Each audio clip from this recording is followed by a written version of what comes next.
If there's one thing I know to be true, it's that telling people how to fix their sadness doesn't fix anything.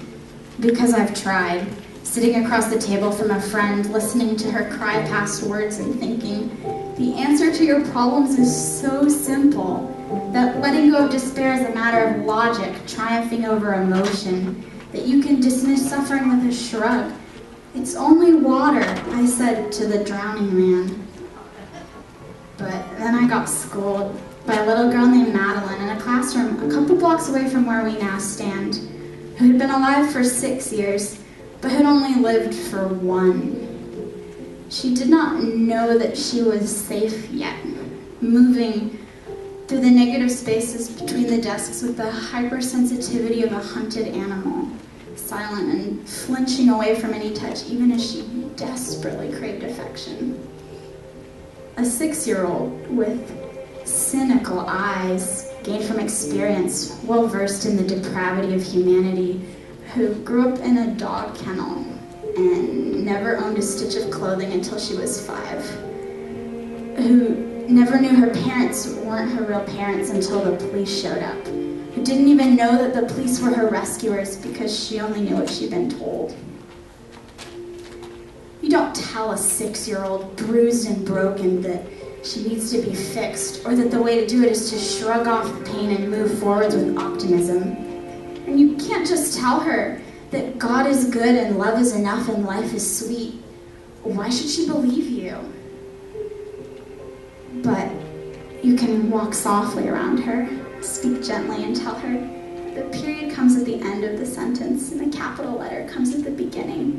And maybe give her a little taste of life's sweetness to savor for herself when someday she can finally pick up a book and learn that she's not the only person who doesn't understand why there's so much pain in this crazy world. Because somewhere on the other side of the globe, there's another child growing up with sores on his back and dirt in his eyes, and deep down inside, deep, deep down, that same wonderful innate capacity to love and to be loved. And maybe one day, Madeline will travel to the other side of the world and on a crowded street lock eyes with a little girl who moves with the hypersensitivity of a hunted animal and wears long sleeves to hide the bruises. And for the first time, she will fully believe that something beautiful can result from her suffering because she is uniquely equipped to love that little girl, even if the only chance she gets to show it is in the one brief moment through compassion-filled eyes when God says, I have seen the best of you and the worst of you, and I choose both. If it doesn't break your heart, it's not love. There's 2 things I know to be true. You can't pull anyone out of their despair by yourself, and they can't pull you out either.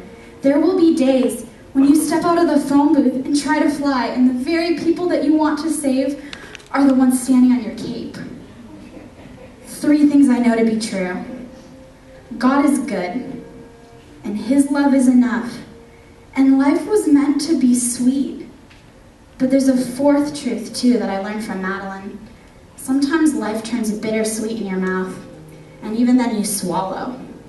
Life will punch you in the gut, hard, but sometimes getting the wind knocked out of you is the only way to remind your lungs how much they love the taste of air.